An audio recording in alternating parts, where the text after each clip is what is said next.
That's right. This ain't water. And yes, rest in peace to the career of Ricochet for losing to Riddick Moss on Monday Night Raw last night. What the hell was that?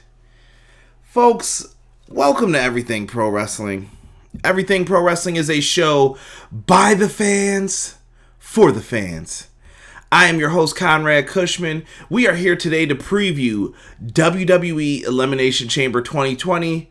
We are going to run down the entire card, all the chamber matches, and go through some WWE talk. It's been a while since I've covered them, but we've got a pay-per-view coming up this Sunday, so we're going to have some things to talk about. And I want to hear from you guys. With that being said, though, if you are watching the video and you like what you hear, please do me a favor and hit that like button. It helps with the YouTube algorithms. It also helps the video be seen more, shows up in people's recommended videos. So all the help we could get, that's a great way to help out with the podcast. Also, make sure you watch the whole thing. We are trying to get our minutes watched up, so do me a favor, make sure you watch the entire video. If you catch part of it now, catch the whole thing later. Put it on a playlist and let it play through, whatever you guys got to do. And don't forget, this podcast is also in audio form. You guys can download it on Spotify, Apple Podcasts, Google Podcasts, wherever you listen to your podcast on. Just type in Everything Pro Wrestling. With that being said, let's see who we got in the chat right now. We have my man PR Nightmare Nelson in the house. Jesus De Leon saying he wants Derek. Rob said that ain't water. That's what I responded to. Prince Rockstar comes in. He says, help me carry Ricochet's casket. Terrible. PR Nightmare said, oh no Derek. So that means no filter Conrad then. You might tonight because I'm pretty heated about some of the stuff on Raw. But I like part of it too. So it's going to be a back and forth affair, I think. Rob, Jesus, thank you guys so much for being in here. I know some more people will be joining in as the conversations begin. And that's exactly how we're going to get down. And PG without Derek, no, it doesn't mean that. There's just times to be angry. Derek's always angry. So if that's what you guys want, I mean, you guys can find other YouTubers who are angry about everything. I try to find the positive. I'm bringing you the business aspect of this. There are ways to look at things. I get it. It was the easy answer is to be mad at the Goldberg-Bray Wyatt situation. I just try to bring you guys something through a different lens. Derek's going to give you the obvious point of view. I'm bringing you a different point of view. Like, well, let's think about why they did this. How does it make business sense? Why did they do this? Because everything's about the money. All right? Elijah Washington, what's good, brother? Good to have you in here as well. We are talking the Elimination Chamber pay-per-view. The build for this, first and foremost, has been very lackluster in my opinion. Not a fan of what they've done so far with this build. I don't know how you guys feel about it, but I feel kind of meh going into this. I know we had some match cards teased, and then it just kind of went pfft. At one point, we had an Elimination Chamber for SmackDown with Roman Reigns, Corbin, Bobby Roode, and they had a bunch of other people in there that you just knew weren't going to win. And I feel like WWE said, you know what? Let's just skip all the hoopla and say Roman's fighting Goldberg at WrestleMania. And they set it up basically with, who's next? And your boy Roman Reigns stepped up and said, I'm next. And I guess that's how you get title shots. I feel like it was a little bit pointless. I don't know. But we also knew the outcome. So it was a damned if you do, damned if you don't. Kind of sucked. Either way it goes. Pipe bomb tonight. Oh, you might get one. You might.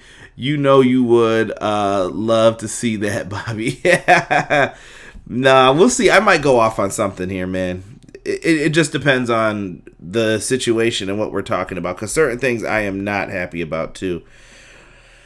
I guess let's start with the first match on this card. We have a no disqualification match. We have Alistair Black taking on the phenomenal AJ Styles. Now, going into this, last night on Monday Night Raw, we saw Alistair Black suffer his first pinfall loss on TV in a singles match. I believe him and Ricochet lost as a tag team. I don't believe I'm mistaken about that, but I don't think Alistair Black ever took the pinfall in those. I could be wrong, but I don't remember that. But he lost to AJ Styles after beating Carl Anderson and Luke Gallows, and AJ came in and kind of picked the bones. We don't know if AJ's still hurt for part of the reason why that happened, but I really wasn't too upset with Alistair Black taking the loss here. You don't want to get that momentum that can't be stopped with undefeated streaks, similar to people like Asuka, Shayna Baszler. Some people want them to keep going, but eventually you keep putting them on a roll and it turns into an avalanche. There's nowhere for these guys to go. There's nothing else for them to do, and once they lose, then you just go, well, then what? That's exactly where I felt Alistair Black could have been heading if you try to keep him undefeated for, the remainder of this year. He took his loss. That's great. How do you build up this match? What do you do? Right now, AJ Styles seems to be penciled in facing The Undertaker at WrestleMania. We noticed that he crossed the hands on people going for pinfalls. We're seeing some little shades of he can't handle that he lost to The Undertaker. Undertaker and AJ Styles is a great match, I think. I don't have an issue with it. I think Undertaker needs to be in the ring with someone who can bump, who can do something in there, who can make him look good and make himself look good and provide a quality match if he had to go in there for 10 minutes. AJ Styles is the perfect person to do that with. I'm going to give you guys a little foreshadowing thing that I'd like to see as well, but I feel like The Undertaker makes his presence known here, and he one-ups AJ once again to help Alistair Black redeem himself and get the victory here, and it puts AJ Styles in a funny predicament. I would be down with that. Let's see here. Jesus said the Elimination Chamber build-up is trash. Yeah, and PR Nightmare's talking about that big-ass toy spider from yesterday with No Way Jose and Eric Rowan revealing what was in the cage, that toy spider. Oh my God. I don't know, man. I don't know what this company's doing at some points with a lot of this stuff, or what they're thinking, what's on their mind, what is the big idea with some of these feuds, but we're going to have to take care of that. Undertaker. We all know Undertaker's going to Mania. Do I want Taker to lose there? No. I don't, at least. I think that The Undertaker is in a prime spot in his career to where his losses should really mean something, but I feel like The Undertaker is also towards the end of his career as well. How do we set this all up? I think that The Undertaker's final match could take place at the Survivor Series. I think you do this big Survivor Series build. Undertaker needs to be the main focus of the entire show. 30 years of The Undertaker. Remember, he debuted in 1990 as part of the $1 Million Man's team with Brother Love as his manager. He went out there, got disqualified against Bret Hart and Dusty. I forgot. I think it was Dusty Rhodes' team, the Dream Team, with the Hart Foundation on it. And Coco Beware. Undertaker eliminated Coco Beware, made short work of him, gets counted out with Dusty. And now look, it's 30 years later, The Undertaker's in there, and I think that you build this all around him, and Taker either has that match with Sting, and they both go out into the sunset, or you give Alistair Black the rub. Alistair Black could then defeat The Undertaker, and I think you could plant the seeds here in this match for it, where Alistair maybe gives him a look, and then, it's just kind of a tip of the hat, and he walks away, but it sets up this big match for Survivor Series. I see it going forward. I think 30 is a nice round number. Taker goes out. How many people have lasted 30 years in the business? That's crazy to think of, man. Unbelievable. Let's see what the chat is saying here. Styles versus Black could be a good match, Jesus says. Prince Rockstar says Elimination Chamber is a pay-per-view to skip. And Jesus then responded, but they probably do the same shit on Raw again, I bet. And a lot of people are saying there's no reason to watch the Chamber. PR Nightmare says Taker finally retires. Undertaker will probably retire at a Saudi show, I bet, Jesus wrote. And Team Taker versus Team Sting or Kane so he can retire too. Not a bad idea, PR Nightmare. Actually, I kind of like that too. If it is going to be Taker versus Sting, you could kind of get the hoopla out the way and get the face off by letting other guys work around them too. That wouldn't be mad. 30 years under one company is even more impressive. You damn right, especially in today's workforce, right, Rob? Just absolutely amazing to see what The Undertaker has done in his entire career. The build up to everything, it's been great. But like I said, for this match, I'm taking Alistair Black for the win. I don't think they beat him twice. Just my personal opinion on it. Next up, we have a title match for the United States Championship. Andrade is defending the title against Humberto Carrillo. Now, I don't know what the status is with Zelina Vega. Hopefully someone in the chat knows. Are her and Andrade still working together? Because I think a week or two ago they said Andrade was her former client. So is he not with them anymore? Or is she with him and Angel Garza? I'm so confused by the whole ordeal of what Zelina Vega is doing at this point. And as far as Andrade and Humberto, damn, dude, I don't know how to put this. I don't care. I don't know what it is. Humberto puts on really good matches, but I just don't feel the investment, I guess is the best way to put it, with him.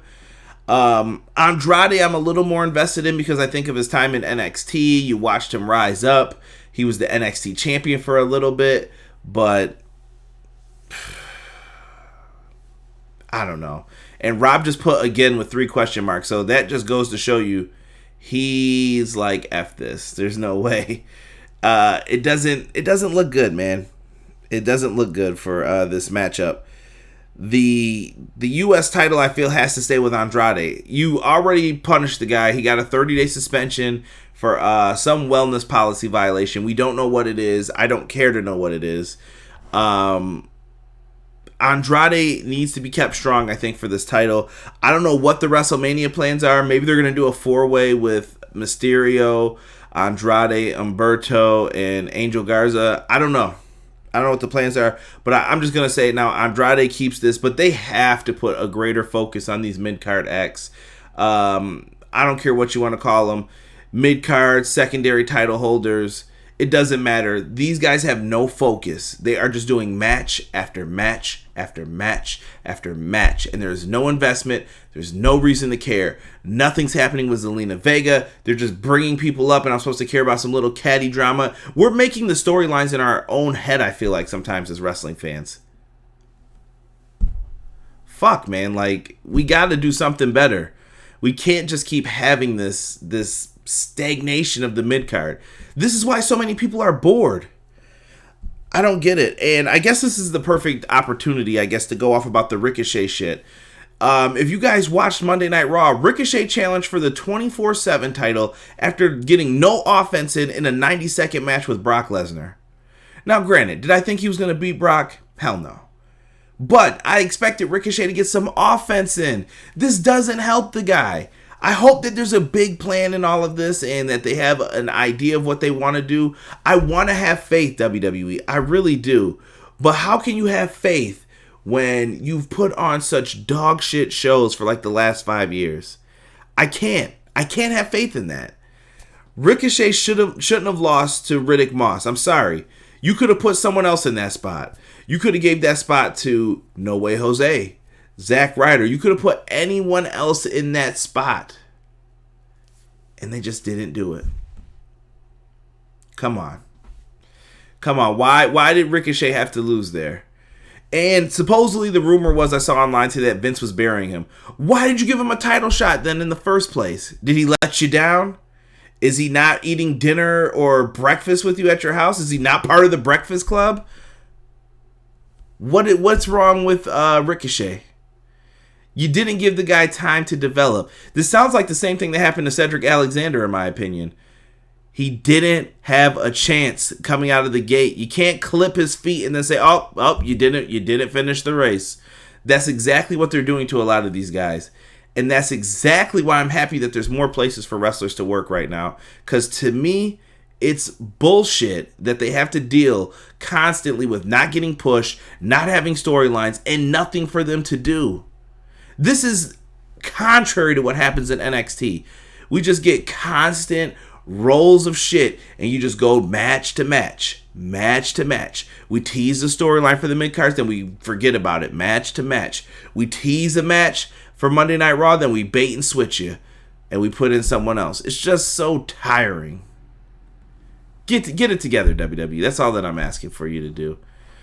Let's see here what people were saying. PR Nightmare says no one really knows with the Zelina Vega.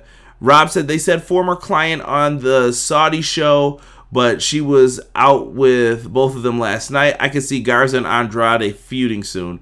I could too. I think Garza's more of the babyface. Garza's got some qualities that I think could make for a great babyface. Humberto's got to win soon, or what else is the purpose to keep giving him a title shot? Jesus, it goes right back to what I just said. Let's see here. Prince Rockstar says Andrade retains. I know they wanted him champion a while, but they felt like it was not the right time, so who knows when it is for WWE. He's sniffing. Oh, whoa. Can't say that.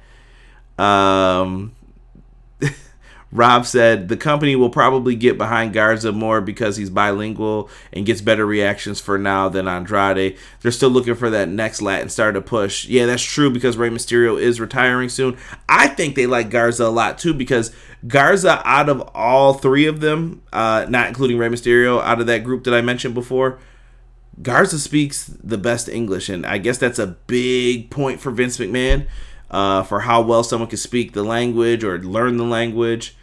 So he's right there in my opinion. Zelina and Almas should be good, Conrad. I believe also you were talking about when they got back and forth beef. Yes. Mr. Floodwater in the house. You needed Brock to destroy Ricochet. Flood, please explain more to me for why that had to happen, because 90 seconds, bro. Why give Ricochet the match? Give us Bobby Lashley versus Lesnar then and just have a smash fest of a match. I would rather have seen that. Getting ready to cancel NXT with Charlotte wins that title. Yeah, so Prince Rockstar sounds like he wouldn't be happy if Charlotte wins the NXT championship. Someone just said, why is No Way Jose on TV? Vince saw that video and got pissed. PR Nightmare said he did have an offense. It just got swatted away like a fly. And then Brock only did 2 suplexes and an F5 to sleep. Yeah. And Becky's attire, Prince Rockstar, I saw you just write about that. I have no idea what that is. It's kind of like a weird Uma Thurman type gear. I can't explain it. She reminds me of Uma Thurman in Kill Bill. That's it. Let's move on to the next match. And before we do, it'll be sponsored by the Solo Cup, because we have new tag team champions. Called it last night on Twitter, right before the match even started. The Street Profits are the new Raw tag team champions. Brooklyn, the perfect place to do it. You could tell the hype was there. The where's Brooklyn at? Street Profits fit in the city type environments. I don't think they're over in some of the other places where they try to do their gimmick.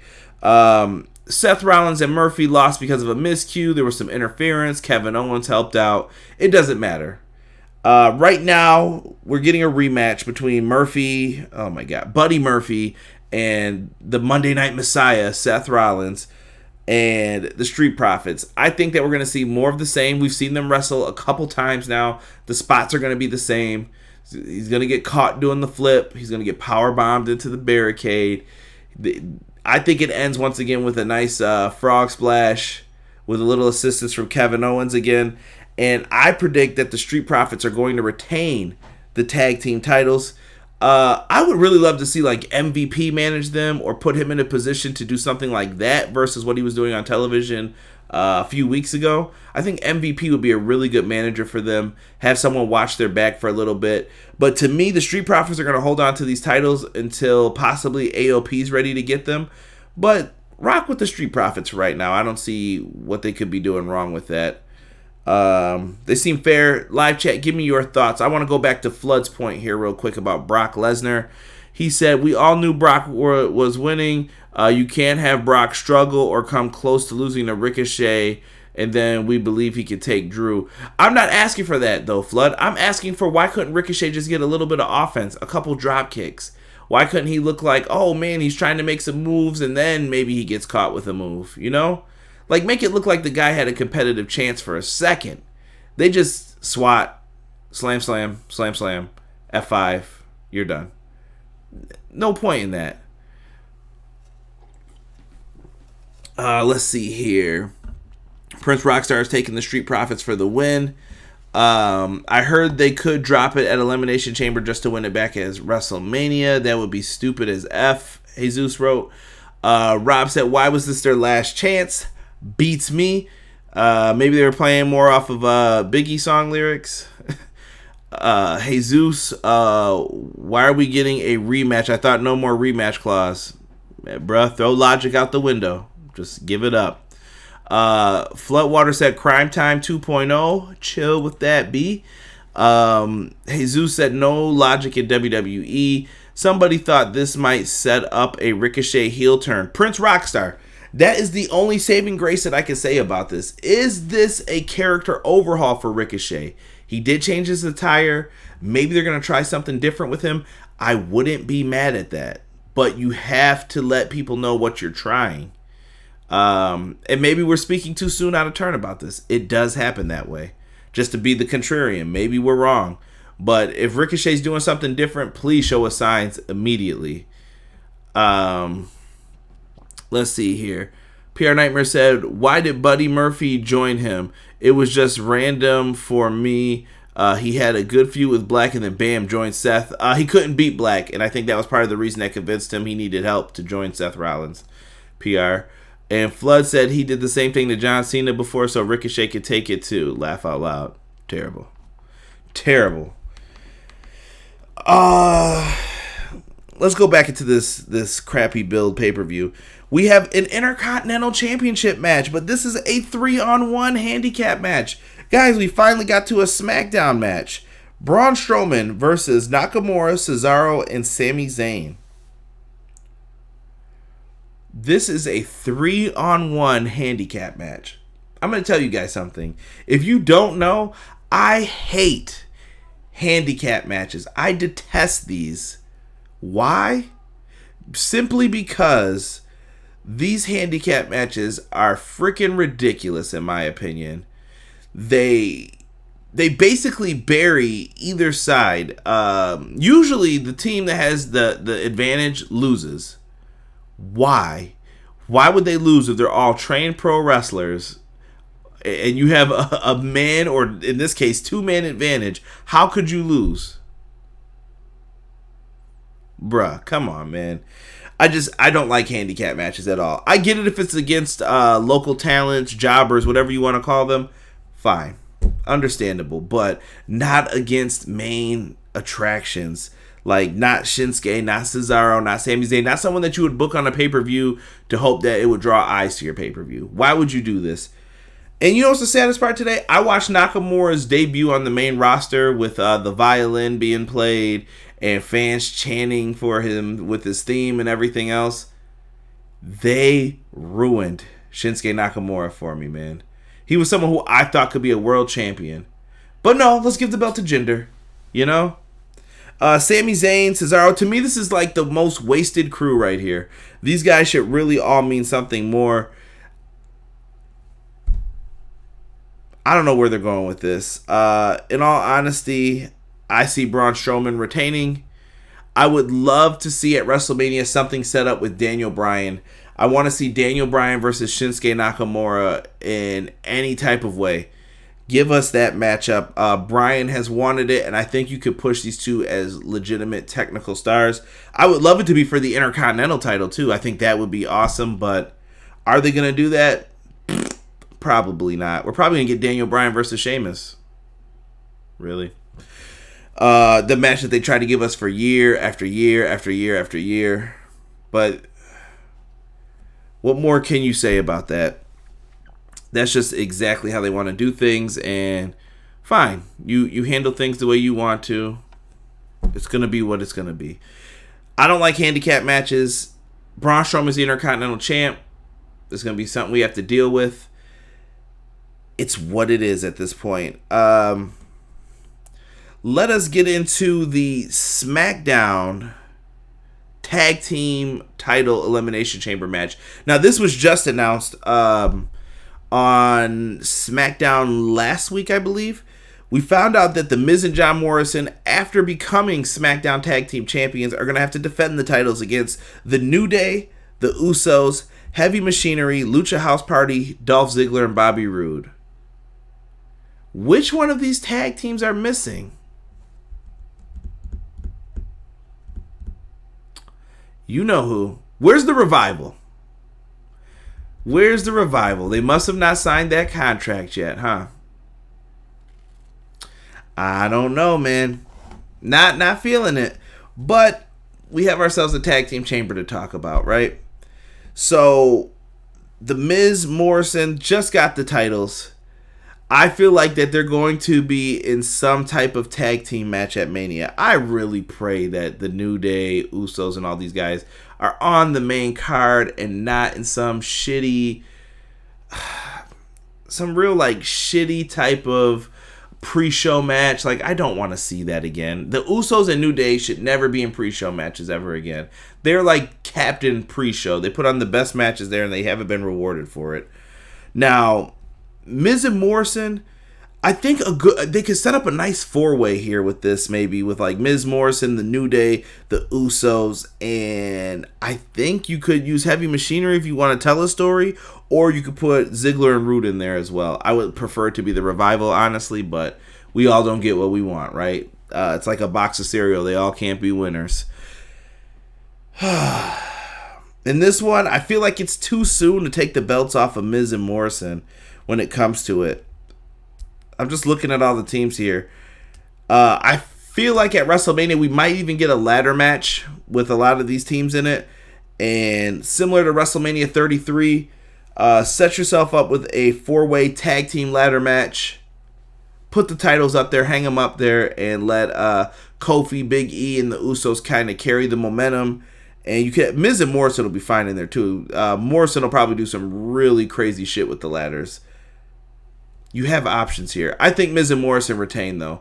Have them hang on to them. They just won the belts. No reason for them to lose, right?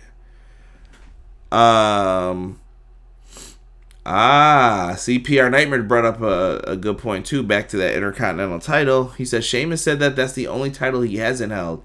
That's why I think it's going to be Sheamus and Braun at WrestleMania. Somebody put repackaged Roman. We'll get to Mr. Reigns in a little, maybe. He said that on the bump. Thank you, PR Nightmare. Say no. The Revival is done, Jesus said. I heard they're not in because they're keep trying to trademark stuff. Let's see.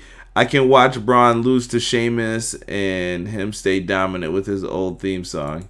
Sheamus' old theme song ain't coming back. They don't want any Jim Johnson remnants. Flood says the Revival are overrated and then wrote Tucky. Heavy Machinery. I don't see Heavy Machinery winning, man. I just don't. I'm sorry. I don't think WrestleMania. I don't think WrestleMania means shit anymore. I'm kind of with you on that, PR. What's the last Mania that you were really hyped for? 30, I think, for me. I went to 33. It was fun, but 30 was the last one I felt like I was actually like, yeah, this is gonna be dope. Who knows though? You always get the WrestleMania butterflies though, like with a day or two within the show. Hopefully we can turn up for that and have some fun. I don't want to be a complete downer of it. WrestleMania is part of your childhood and one of the reasons why we have the big show, the granddaddy of them all. But we want it to mean something again. So like I said, give me Miz and Morrison for the win here. And for the main event, it's going to be an Elimination Chamber match. The winner will receive a shot at Becky Lynch's Raw Women's Championship at WrestleMania. Let's cut the easy part out. Shayna Baszler's got to be the favorite, right, everybody? I think Shayna Baszler is going to win. With that being said, though, you have Natalya in this match. You have Liv Morgan, Shayna Baszler, Asuka, Ruby Riott, and Sarah Logan all in this. Now, you've got the former Riott Squad in there. They've been showing that they've kind of had their issues. They actually had Sarah Logan stand tall, but that don't mean shit when she hasn't won any matches. Liv Morgan, they've been trying to, boost her a little bit. I've been impressed with some of the stuff she's been doing in the ring, though. I like that drop kick off the middle rope she did yesterday. I thought that was really good. Ruby Riott's really good. I want her to get the microphone, though. Let Ruby talk. I think it's a big mistake that they haven't really been letting her do that. In my opinion, you're gonna have to have one surprise elimination out of this. Maybe Sarah Logan eliminates Natalya. Liv Morgan eliminates her two friends, and then Liv Morgan gets taken out. I think it comes down to Asuka and Shayna Baszler, the two longest reigning women's NXT champions. Let these two go out there and put in that work. Tease that maybe Shayna Baszler might lose. I know nobody's going to believe it, but Shayna Baszler is a master in the cage, and I think Shayna Baszler has to figure out some way to win, and you have to show what kind of character she's going to be in this win. Is she someone who's willing to win at all costs? Are you going to have her set up as kind of like the cage fighter, similar to Rousey, that she takes people out with chokeouts and submissions? That's what makes Shayna Baszler work. That's what, at least in NXT, that's what it was. Are they willing to do that here? Or are they going to have her bite somebody's neck again? Which was kind of whatever. Maybe she uses some cheating tactics, questionable tactics. They have options. So that's your Elimination Chamber preview, gentlemen. I really don't have any other plans after this. If you guys have questions, please set them up in the chat, and we'll go through a couple of them here. And we'll get ready to head on out in a second. I want to get back into your comments here. Mr. Floodwater said WrestleMania 35 was a great show. Flood, I 100% agree. I thought WrestleMania 35 was one of the better ones. The last bad one since 30, I want to say, is 32. I did not like 32 at all. I thought the Intercontinental Championship match was kind of like the peak, the ladder match, and the Hell in a Cell with Shane and The Undertaker. Anything after that was kind of like, bleh. I didn't like it, really, for the most part. The show went on way too long. Roman and Triple H, you knew what you were getting with that. It was just kind of stupid and pointless towards the end for 32. But 35 was great. Kofi Kingston winning is going to go down as one of my favorite WrestleMania moments, I think. PR Nightmare said Rock versus Cena. That was WrestleMania 28 in Miami, I believe. That was a lot of fun. That was a good show. Very few matches can get you hyped with the build around it like that. That was a year's worth of build. Rock versus Cena was a lot of fun. The first time, I should say, because I was there the second time and not so much fun. Prince Rockstar said WrestleMania 31. They had some good stuff in there a little bit. That they had the sweet ladder match for the Intercontinental title. You got Sting versus Triple H. You had the shots with NWO and DX. Roman versus Brock the first time when it was fresh. Different stuff in there. Not mad. They said Baszler versus Asuka next week on Raw. Who knows? They might bait and switch us again, PR. Let's see here. Rob said Baszler's gonna one-shot everyone in the shortest chamber match ever, rendering the Raw Women's roster even more worthless. Damn, Rob. Prince Rockstar said Ronda's too busy playing with Pokemon. Jesus said 33 as well. I was at 33. 33 was alright. It wasn't bad. I loved the stages. I think the two WrestleManias I went to had two of the best stages. 29 and 33. Really good stuff as far as the aesthetics of the arena. WrestleMania 34, I wasn't a fan. I'm with you on that, Flood. Prince Rockstar said the women's match at 32 was the match of the night. That was another good match. I'm sorry. Thank you for bringing that up. With when they crowned the first WWE Women's Champion again in years, with Charlotte, Sasha, and Becky Lynch in a triple threat match. Let's see here. PR Nightmare said, looking like a big bowl of Fruity Pebbles. Floodwater said, do you think Mania could be affected by the coronavirus? I don't think it will be by that time, Flood. I think everything will be past. The question is, does it affect other countries? That I'm not sure of. If you have fans traveling from somewhere else overseas, that could affect some of the people making it over there. I don't know how the ticket sales would go as far as if they'd be able to keep their value or if they bought the insurance or whatever, but it could, but I don't think it will by then. I think this will all be said and done. I think it's exaggerated a little bit. Maybe I'm wrong for saying that, but that's just how I feel. Let's see here. Rob said WrestleMania 35 peaked with Kofi Mania and nosedived after. Yeah, you could be right about that. Josh Robinson in the house, everybody. What is going on, Josh? Good to have you in here, brother. I have not seen your announcement yet. I'm looking forward to seeing what it was, Josh. I will have to check that out. Make sure you check Josh out, though. That is his YouTube channel right there. Will Matt show up tomorrow? Matt Hardy is going to probably be in limbo for a little bit here, I think. I think Matt's going to play around and travel around and make people wonder what's he doing. But in the end, I think we're going to see him in AEW for a little bit. And from there, we'll have to just wait and see what happens. But I think Matt is going to finally land in AEW after a little bit. Let's see. Could have went to the one in Rutherford. And PR Nightmare is yelling at Rob in the chat. So, excellent. Jesus throws up a emoji of a smiley face. Matt's not showing up until North Carolina show, Prince Rockstar said. Prince Rockstar knows, man. Sonny Bimbo, what is going on? Sonny's in the house. He says, hello, friend. Undertaker's upset about his wife being left off a list. Great women's wrestlers. Any thoughts? Michelle McCool, that's tough. I was thinking about this earlier. I don't know where she would rank in, like, top 50 greatest women's wrestlers. I liked Cool. I thought her and Layla were a nice combination. Just something fun to see, but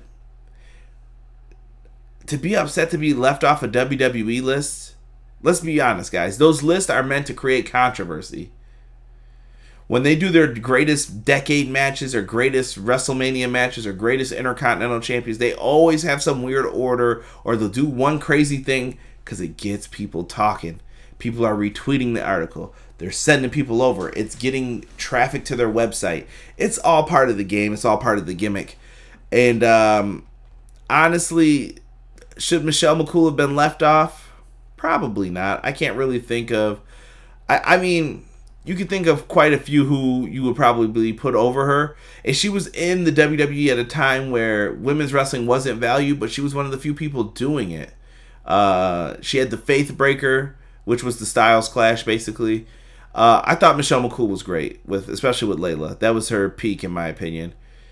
So, interesting to see. Let me see. Good question, Sonny. I like that, actually. Connor is in the house. What's happening, Connor? Good to have you in here. Jesus said Jericho, Sami versus Darby Moxley should be fired tomorrow. Jesus, excellent point, my friend. Make sure you guys are back on the channel tomorrow as me, Derek, hopefully Donnie will be around. I don't know about Rob, but we will have a review of AEW Dynamite up for tomorrow. So if you guys are around, come through. Check it out. We'll be live at 10 p.m. Eastern Standard Time, right when the show goes off the air. Check back in here. I want to hear your live thoughts on Dynamite tomorrow. Let's see. Jesus said, agree, F those lists. Prince Rockstar said Prince Puma's coming. I hope so, because Ricochet is not doing it.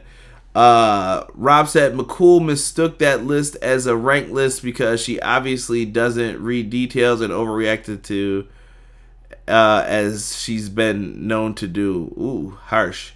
Flood put Santina Marella, laugh out loud, never again. Last time Santina came out for the Royal Rumble, there was nothing you could do but laugh. I was just like, what is this company thinking?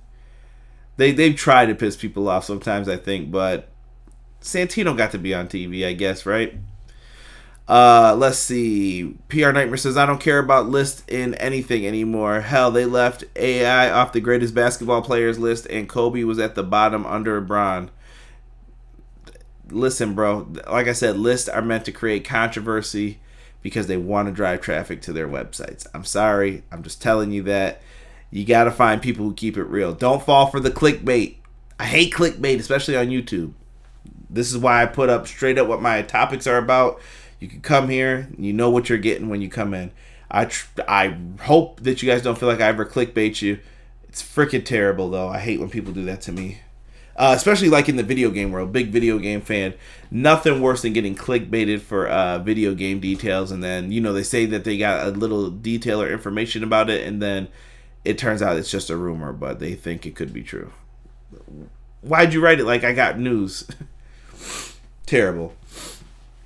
Let's see here. Rob asks, what do you do with Nia Jax when she comes back? Miss Nia. Nia. I think that Nia Jax is someone who I would push as a monster and a force once again. And I think Nia Jax could be set up to... The SmackDown women's division really needs some heat. I don't know how you guys feel about that, but I feel like anybody who's coming up, like Bianca Belair's gone as soon as WrestleMania is over, and she should be on SmackDown. And I feel maybe you put Nia Jax over there as well. Actually, no, maybe Nia goes to Raw to be with them. I don't know. I'd have to look at it. I want to see what Nia's progress in the ring is, but to be perfectly honest, if I could talk today, I would have it be where Nia Jax is built up like a monster again. And this time you do it right. Nia Jax is not bumping for people. Nia Jax is coming in with the one-hitter quitter, and I mean the literal fist that she used to knock Becky out and play off of that. That could be Becky Lynch's next feud, is Nia Jax is coming back, and then you can see if Becky can maintain her heat or not, or if people get behind Nia. Somebody put knockout Becky again. Tegan is about to get her head knocked off by King Coda. Flood said, boo. Thanks for your honesty. I hate clickbait. All good, Sonny. But yeah, it's true. Conrad Pipe Bomb. I believe Brody Lee to debut at the AEW show you're going to March 18th. Yeah, we're going to the show before Blood and Guts. Why the hell does this always happen to us in the Western New York area? You know? We want some good shows too, damn it. But I think AEW is going to deliver on that Rochester show. I'm very excited to be there. We did have it to where we could possibly miss another show that's coming up. I saw some tickets were pushed back. So I'm telling you guys now, there won't be a review live for AEW Dynamite, at least right after the show goes off the air. Maybe when we get back, we can do one. Maybe I'll just do kind of my thoughts on a Thursday. I don't know how it's going to work, but we won't have a live show, but I will have something up for you guys. I got to try to get it set up for you, but I'll have a show go up at 10 o'clock, but it won't have anything to do with AEW.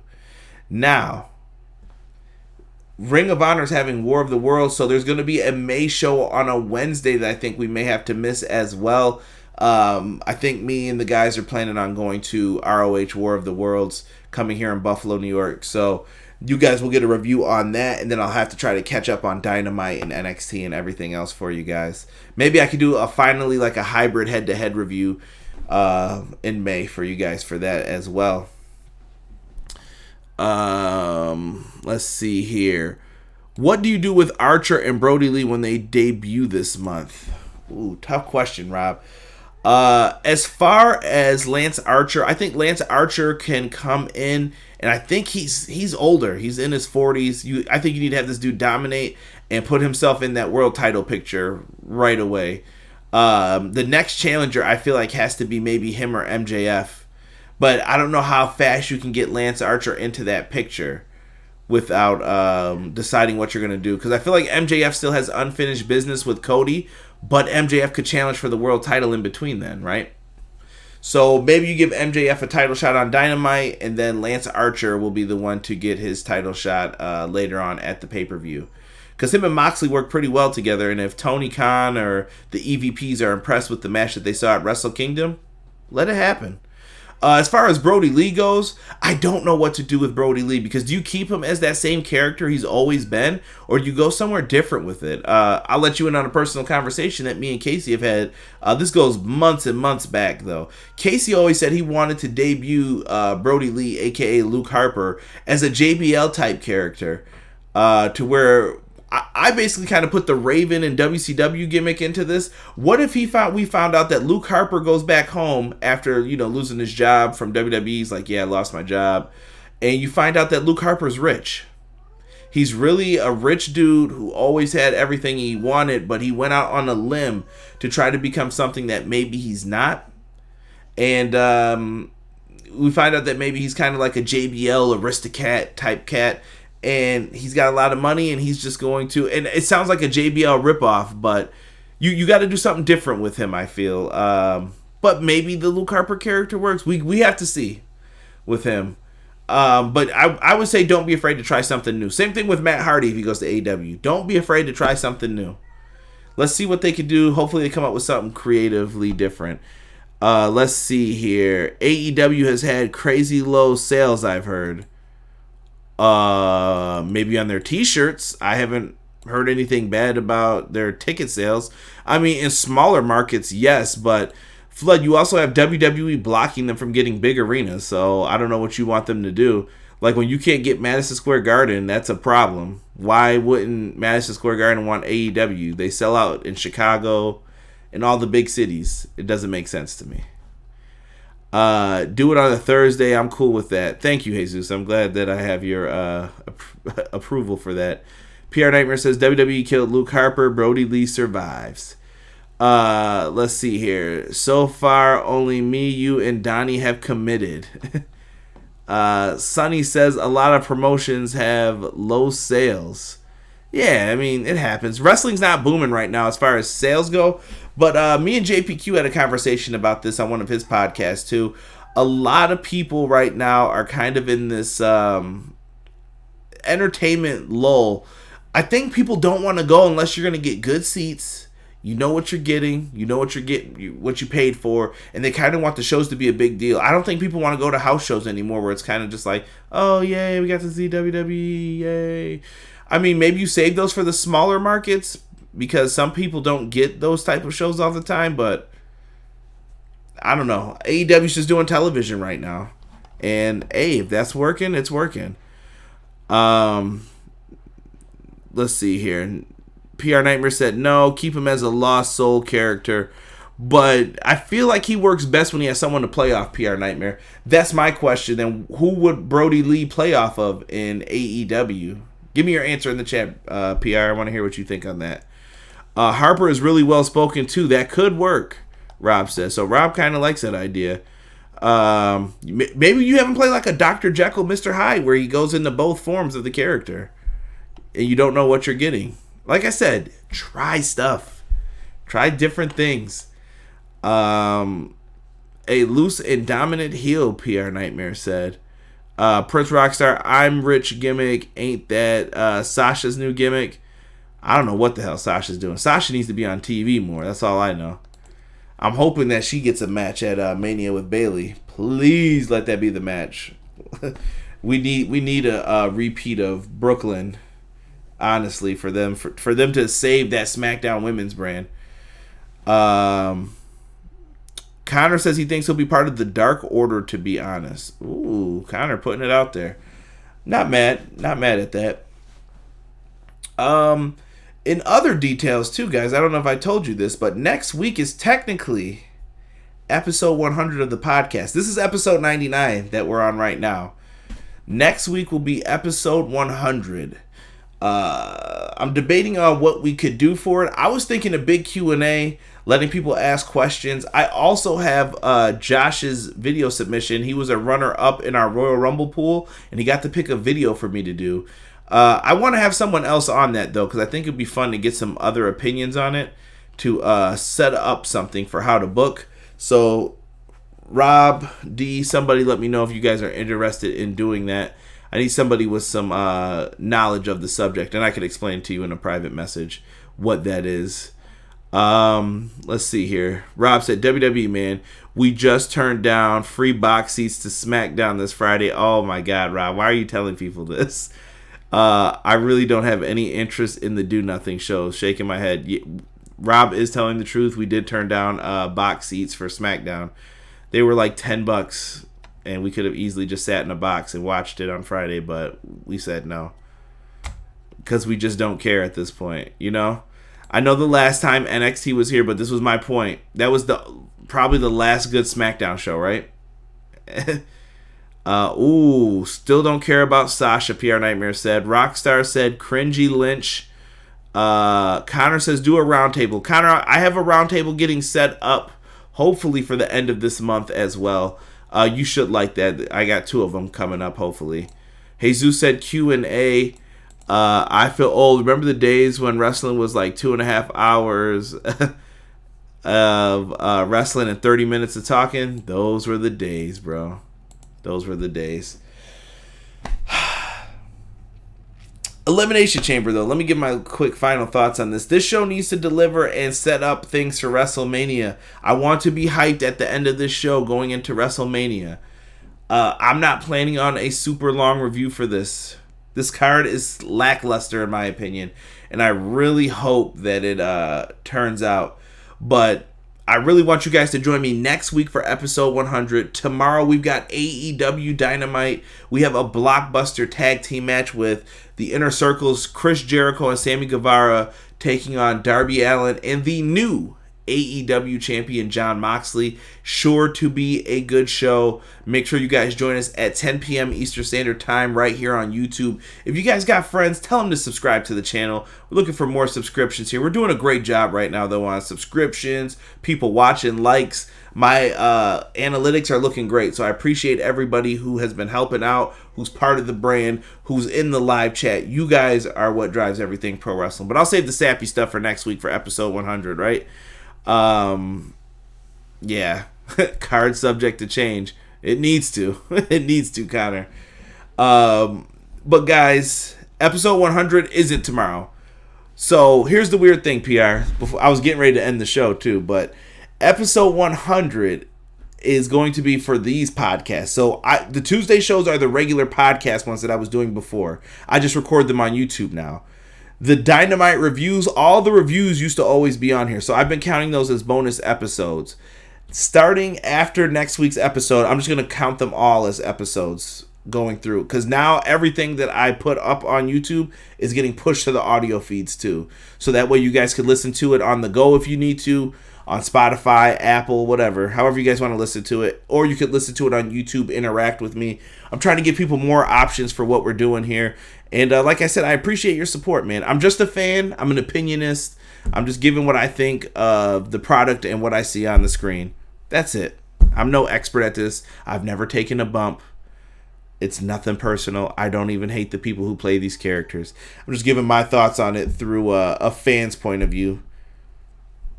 And Jesus said, F your Bills, Conrad. Shut up, Jesus. Anyway, show some respect to the Buffalo Bills, damn it. Next week, episode 100, I'm going to take a look at what we could do here. Connor mentioned a roundtable. Jesus brought up Q&A. I think Q&A might be the way to go, but I want some really good questions. So if you guys have good questions, I'll put it up in the Facebook group and on Twitter. Hit me up with some good questions throughout the week. I will be looking forward to seeing what you guys have to say. With that being said, EPW, I am out. Don't forget to check back in tomorrow for Dynamite Sunday Elimination Chamber review. We are out. Enjoy the rest of your Tuesday night and have a good work week. Peace.